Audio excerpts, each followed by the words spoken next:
Ayun nga guys, since nagustuhan niyo yung mga shortcuts natin na pinopost, eto na naman, isang shortcut pero percentages naman. Nakikita nyo dito guys, meron tayong mga percentages, tapos eto yung mga shortcuts para i-apply if ever man na hinahanap natin yung percentage ng isang number.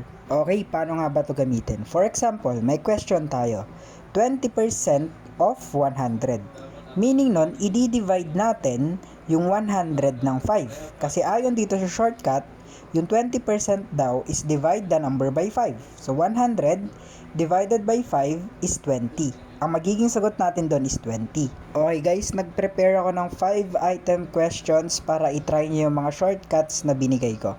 I-comment nyo na lang yung sagot nyo guys, kasi mamaya sa live natin, mamayang 8pm, yung mga tamang sagot, i-shoutout natin.